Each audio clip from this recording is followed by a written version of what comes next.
This is Dragan from Europe, Serbia. Last episode, we examined the eternal tension between our basic drives and cultural evolution.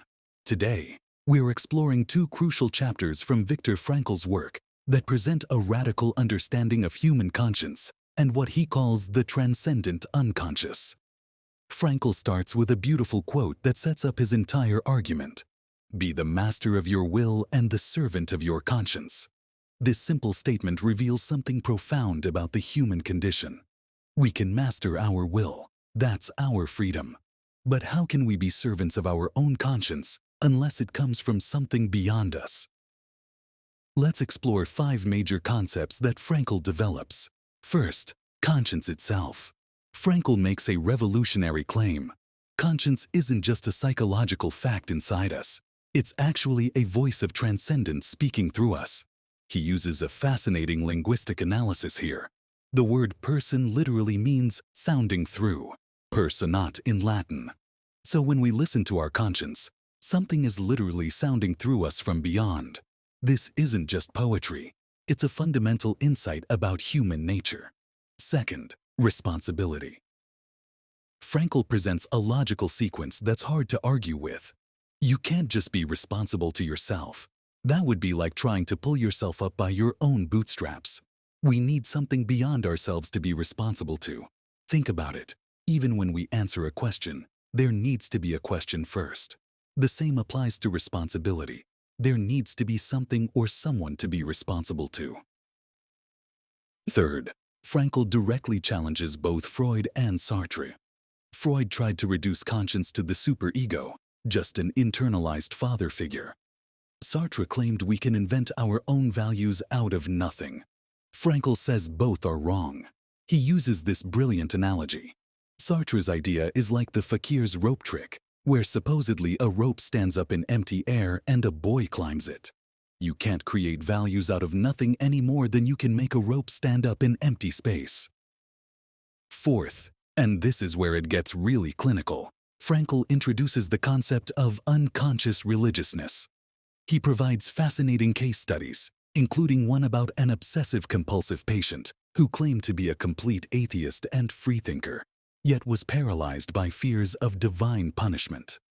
The patient couldn't marry or take a job because he feared breaking promises would damn his deceased family members. While consciously rejecting religion, his unconscious was overwhelmed by distorted religious ideas. This leads to Frankl's provocative suggestion.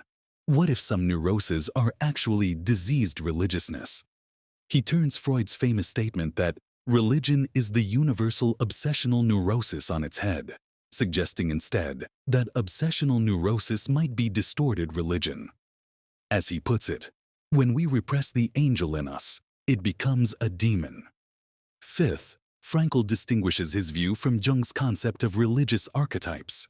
For Jung, religious elements in the unconscious were impersonal forces from the collective unconscious. Frankl strongly disagrees. He argues that religious and transcendent experiences are deeply personal decisions, even when unconscious. He's particularly critical of the idea of a religious drive, saying he wouldn't give a damn for a religiousness that came from some religious drive. True religiousness, he insists, comes from deciding, not being driven. The clinical implications are significant. If someone represses their transcendent dimension, it doesn't just disappear. It can emerge as psychological symptoms. Frankl describes patients whose repressed religious questions manifested as anxiety, depression, or obsessive thoughts. This doesn't mean everyone needs traditional religion, but it suggests we need some way to engage with transcendent questions. A fascinating detail from Frankl's clinical work. He noticed that patients would freely discuss intimate sexual matters in group therapy settings, but became incredibly hesitant when talking about their religious or transcendent experiences. This suggests that our relationship with transcendence might be even more intimate than our sexuality. Quick question for reflection. Think about your deepest moral convictions. Where do they come from?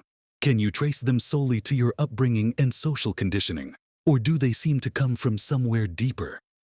This is Dragan from Serbia, reminding you that in exploring the unconscious, we might find not only repressed drives, but also repressed meanings. Next week, we'll examine how these ideas play out in treating modern existential crises. Until then, keep questioning and exploring the depths.